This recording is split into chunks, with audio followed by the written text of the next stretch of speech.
नमस्कार दोस्तों, आप सभी का स्वागत है। आधुनिक भारत के इतिहास के जो महत्वपूर्ण प्रश्नों की सीरीज चल रही है, उसका ये लेक्चर नंबर 3 होने वाला है। देखिए, ये ऐसे प्रश्न हैं जो आपकी आने वाली परीक्षाओं में काम आएंगे। तो मैंने पूरा आधुनिक भारत के इतिहास को चैप्टर वाइज अरेंज करवा दिया है और सीरियल वाइज आपके सामने क्वेश्चन पेश किए जा रहे हैं, ताकि आपका जो पूरा कोर्स है वो भी क्लियर होता रहे। ठीक है, तो चलिए शुरुआत करते हैं। वीडियो शुरू करने से पहले मैं एक बहुत ही महत्वपूर्ण इन्फॉर्मेशन आप सभी को देना चाह रहा हूँ कि अनअकैडमी आपके लिए लाया है एसएससी चैम्पियंस लीग फिनाले, जो कि हर महीने की 30 तारीख को होता है। ये एक लाइव मॉक टेस्ट होगा जिसमें सेक्शनल और फुल लेंथ टेस्ट होंगे, वो भी बिल्कुल फ्री। 30 तारीख को शाम 8 बजे से लेकर 9 बजे के बीच में ये मॉक टेस्ट होने वाला है। अब इसका आप पैटर्न देख लीजिए, एग्ज़ाम पैटर्न देख लीजिए कि ये ऑब्जेक्टिव टाइप के होंगे। इसमें 100 क्वेश्चन आएंगे टोटल और 1 घंटे का समय आपको दिया जा रहा है 8 से 9 के बीच में। इसका जो सिलेबस है, रीजनिंग आएगा, जनरल अवेयरनेस आएगा, क्वांटिट्यूड एप्टीट्यूड पूछा जाएगा, इंग्लिश पूछा जाएगा और इसमें नेगेटिव मार्किंग भी है। जैसे एसएससी के एग्ज़ाम में होता है ना, वैसे इसमें नेगेटिव मार्किंग भी है। बिल्कुल फ्री है, तो ज़रूर दीजिएगा। वीडियो के डिस्क्रिप्शन में मैं लिंक दे दूंगा, आप इनरोल कर लीजिएगा। और इसे देने के बाद बहुत ही अच्छे अच्छे आप प्राइज़ जीत सकते हैं। अगर आपकी रैंक टॉप 5 में रहती है तो आपको स्कॉलरशिप मिलेगी और आप बहुत सारे अच्छे अच्छे प्राइज़ जीत सकते हैं। अगर कुछ बच्चों के मार्क्स बराबर हो जाते हैं तो जिसने कम समय लिया होगा ना, उसकी रैंक ऊपर आएगी। अगर आपको एसएससी चैम्पियंस लीग फिनाले में भाग लेना है, इनरोल करना है, तो अनअकैडमी एप्लीकेशन को आप डाउनलोड कर लीजिए अगर आपने डाउनलोड नहीं की है। अगर आप फर्स्ट टाइम अनअकैडमी पर आ रहे हैं तो मेरा अनलॉक कोड यूज़ ज़रूर करें, श्री एडू, SHRIEDU। और यही नहीं दोस्तों, अगर आप अनअकैडमी का प्लस सब्सक्रिप्शन लेते हैं तब भी आपको 10% का डिस्काउंट मिल जाएगा अगर आप इस कोड को यूज़ करेंगे। श्री एडू कोड को अगर यूज़ करेंगे तो आपको तुरंत 10% का डिस्काउंट मिल जाएगा। अगर आपने अभी तक इनरोल नहीं किया तो जल्दी से जल्दी जाइए, अनअकैडमी ऐप को डाउनलोड कीजिए और जो नए यूज़र हैं वो मेरे इस कोड को ज़रूर इस्तेमाल करें, श्री एडू। हमारा आज का जो पहला प्रश्न है वह बंगाल में निम्न में से कौन सा कारखाना डचों ने स्थापित किया था। 4 विकल्प हैं, चारों विकल्पों में से आपको बताना है कि वो बंगाल का कौन सा स्थान है जहाँ पर डचों ने अपनी फैक्ट्री लगाई थी। तो इन चारों ऑप्शन में से आप याद रख लीजिए, चिनसूरा में, बंगाल के अंदर चिनसूरा में डचों ने अपनी फैक्ट्री लगाई थी। 1653 में लगाई थी। कब? 1653 में। अगर ऐसा प्रश्न पूछा जाता है कि डचों की बंगाल में पहली फैक्ट्री कौन थी, तो आप याद रखेंगे 1627 ईस्वी में पीपली में फैक्ट्री लगाई थी। ठीक है, कहाँ पे? पीपली में फैक्ट्री लगाई थी। बंगाल के पीपली में वो 1627 में डचों ने अपनी पहली फैक्ट्री लगाई थी। लेकिन इन 4 ऑप्शन में ये पूछा गया है आपको, 4 ऑप्शन देने के बाद, कि बंगाल में किस जगह पर डचों की फैक्ट्री थी। ये नहीं पूछा गया है पहली फैक्ट्री। तो इसमें आपका चिनसूरा ऑप्शन है, तो चिनसूरा में उन्होंने 1653 में अपनी फैक्ट्री लगाई थी। लेकिन बंगाल के अंदर पहली फैक्ट्री उन्होंने 1627 में ही लगा दी थी, पीपली में। लेकिन उनका जो व्यापार है वो बंगाल में ठीक ढंग से शुरू नहीं हो पाया था। 1653 में जब उन्होंने चिनसूरा में अपनी फैक्ट्री लगाई तब उनका काम जो है, उनका व्यापार अच्छे से चला। ठीक है, याद रख लीजिए। नेक्स्ट क्वेश्चन हम देखते हैं कि फ्रांसीसी दक्कन में शक्ति आंदोलन स्थापित करने में असफल रहे क्योंकि। 4 विकल्पों में से सही जवाब को बताना है कि भारत के दक्कन वाले पार्ट में जो फ्रांसीसी थे वो अपनी शक्ति को प्रदर्शित करने में जो है, या अपनी शक्ति को स्थापित करने में असफल क्यों रहे। चारों विकल्पों में सही जवाब को बताना है। तो इसका कारण ये है ना कि अंग्रेज़ों की जो फौज थी वो शक्तिशाली थी, इसी कारण से फ्रांसीसी सफल नहीं हो पाए भारत के दक्कन वाले क्षेत्र में। ठीक है, तो ये मेन कारण है। नेक्स्ट क्वेश्चन है हमारा, निम्न यूरोपीय शक्तियों ने भारतीय व्यापार में समय समय पर प्रवेश किया। तो ये 4 विकल्प है, सही आपको जवाब बताना है। तो ये यूरोपीय कंपनियां दिया हुआ है, अंग्रेज, फ्रांसीसी, डच, पुर्तगाली, ये सभी यूरोपीय हैं। तो इन्होंने भारतीय व्यापार में जो है किस क्रम में अपना प्रवेश किया वो आपको बताना है। ठीक है, पहले कौन आए, उसके बाद कौन आए, फिर कौन आए, ये आपको बताना है। तो आपको मालूम होना चाहिए पहले जो है ना वो पुर्तगाली आए। तो पहले कौन आए? पुर्तगाली। ठीक है, उसके बाद देख लीजिए डच आए थे, उसके बाद जो थे ना वो डच आए थे। ठीक है, और डचों के बाद कौन आया था? डचों के बाद अंग्रेज आए थे। यहाँ पर बच्चे कंफ्यूज हो जाते हैं कि अंग्रेज जो है वो डचों से पहले आए थे। नहीं, डच पहले आए थे। ठीक है, हालांकि फैक्ट्री की जो स्थापना है वो अंग्रेजों ने ही पहले ही स्थापना कर दी थी, लेकिन भारत में उनका आने का जो क्रम है, पहले पुर्तगाली, फिर डच, फिर अंग्रेज, उसके बाद फ्रांसीसी इसमें बताया गया। ठीक है, तो पहले 4213, तो कौन सा राइट आंसर हो जाएगा? 4213, बी ऑप्शन सही हो जाएगा।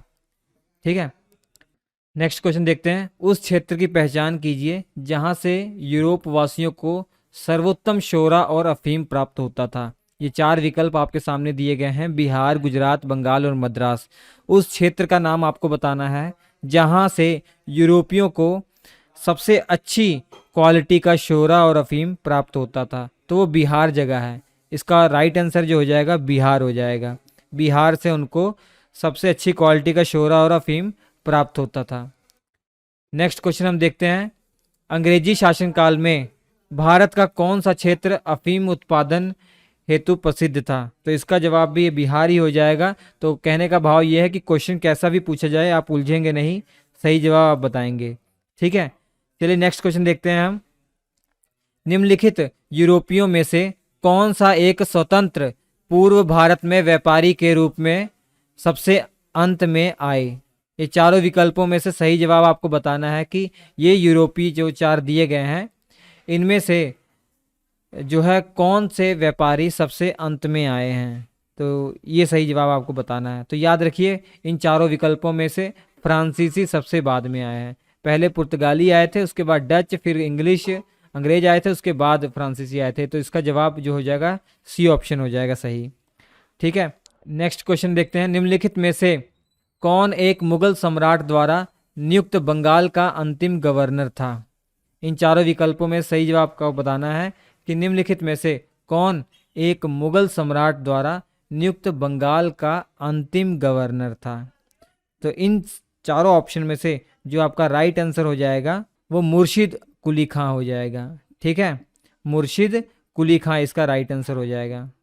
तो याद रखिए मुगल सम्राट फारुखशियर के द्वारा 1717 में, कब? 1717 ईस्वी में मुर्शिद कुली खां को बंगाल का गवर्नर के रूप में नियुक्त किया गया था। और मुर्शिद कुली खां के बाद जितने भी गवर्नर आए उन्होंने अपने आप को स्वतंत्र घोषित कर दिया। तो बंगाल एक तरीके से स्वतंत्र हो गया और जो नवाबों के अधीन आ गया। ठीक है, बंगाल के नवाबों के अधीन आ गया। नेक्स्ट क्वेश्चन देखते हैं। निम्नलिखित में से कौन सा युद्ध था जिसने भारत में ब्रिटिश प्रभुत्व को प्रारंभ किया? चारों विकल्पों में से सही जवाब आपको बताना है कि वो कौन सा युद्ध था जिसने भारत में अंग्रेजों के पांव गाड़ दिए। एक तरीके से ये कह सकते हैं कि जिस युद्ध के बाद एक रास्ता साफ हो गया कि हाँ अब अंग्रेज यहाँ पर अधिकार कर लेंगे। तो वो कौन सा युद्ध था? तो प्लासी का युद्ध है, याद रखिए। ठीक है, 1757 में हुआ था। 23 जून 1757 में ये युद्ध हुआ था। तो इसी युद्ध के बाद ये एक रास्ता साफ हो गया कि जो ब्रिटिश हैं अब वो हमारी राजनीति में दखल अंदाजी करना शुरू कर चुके हैं और हम पे वो अधिकार करना शुरू कर दिए, एक कदम बढ़ा दिया है। उसके बाद युद्ध होता है बक्सर की लड़ाई। बक्सर की लड़ाई के बाद तो ये पूरे बंगाल पर एक तरीके से अधिकार ही कर लेते हैं। तो प्लासी का युद्ध में भी अंग्रेजों की जीत हुई थी और बक्सर के युद्ध में भी अंग्रेजों की ही जीत हुई थी। नेक्स्ट क्वेश्चन है। सिराजुद्दौला लॉर्ड क्लाइव द्वारा परास्त हुआ था कौन से युद्ध में? ये चारों विकल्पों में से सही जवाब आपको बताना है कि कौन से युद्ध में सिराजुद्दौला हार गया था और अंग्रेजी सेना का जो नेतृत्व है लॉर्ड क्लाइव कर रहा था। तो वो प्लासी का ही युद्ध था जो आपको बताया 23 जून आपका 1757 में जो युद्ध हुआ था, प्लासी का युद्ध, इसी में सिराजुद्दौला हार गया था। हालांकि सिराजुद्दौला की जो सेना थी बहुत बड़ी सेना थी, लेकिन उसका एक सेनापति था मीर जाफर, उसने सिराजुद्दौला को धोखा दिया था। इसी कारण से सिराजुद्दौला हार गया और अंग्रेजों की आसानी से जीत हो गई। रॉबर्ट क्लाइव के नेतृत्व में अंग्रेजी सेना ने टक्कर ली थी और उसके बाद रॉबर्ट क्लाइव को ही बंगाल का गवर्नर बना दिया था। बंगाल का गवर्नर मैं कह रहा हूँ, गवर्नर जनरल नहीं। याद रखिए, गवर्नर अलग है, गवर्नर जनरल अलग हैं। ठीक है। वारेन हेस्टिंग होंगे बंगाल के पहले गवर्नर जनरल। नेक्स्ट क्वेश्चन हम देखते हैं, भारतवर्ष में ब्रिटिश साम्राज्य का संस्थापक कौन था? तो चारों विकल्पों में से सही जवाब बताइए। भारतवर्ष में ब्रिटिश साम्राज्य का संस्थापक किसे माना जाता है? तो रॉबर्ट क्लाइव को ही माना जाता है। रॉबर्ट क्लाइव को, जिसने प्लासी का युद्ध जीता था। ठीक है, रॉबर्ट क्लाइव को ही भारत में ब्रिटिश साम्राज्य का एक तरीके से संस्थापक माना जाता है, जो उसने सिराजुद्दौला को हरा दिया था। उसी के बाद ब्रिटिश की ताकत उभर कर आई थी और भारत पे धीरे धीरे उन्होंने कब्जा करना शुरू कर दिया था। नेक्स्ट क्वेश्चन, निम्नलिखित में से किसे स्वर्ग से उत्पन्न सेना नायक कहा गया है? तो रॉबर्ट क्लाइव को ही कहा गया है। तो रॉबर्ट क्लाइव से ये प्रश्न बनते हैं, नोट करते जाइएगा। ठीक है। नेक्स्ट क्वेश्चन है, प्लासी का जो युद्ध हुआ था वो मैदान कहाँ स्थित है? ये चारों विकल्पों में से आपको सही जवाब बताना है कि जो प्लासी का युद्ध हुआ था, जिस मैदान पर हुआ था, वो मैदान कहाँ पे स्थित है। याद रखिए, पश्चिम बंगाल में वो मैदान स्थित है। ठीक है, जो पश्चिम बंगाल है वहीं पे ये मैदान स्थित है। वर्तमान में ये प्लासी के नाम से जाना जाता है। प्लासी।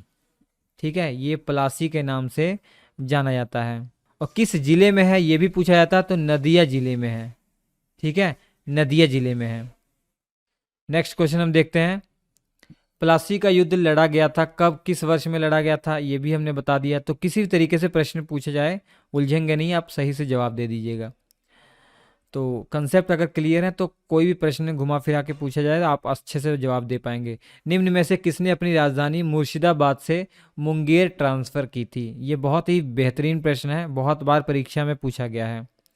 वो कौन सा नवाब था जिसने अपनी राजधानी को मुर्शिदाबाद से मुंगेर ट्रांसफ़र कर दी थी? तो मीर कासिम। दोस्तों, मीर कासिम था वो।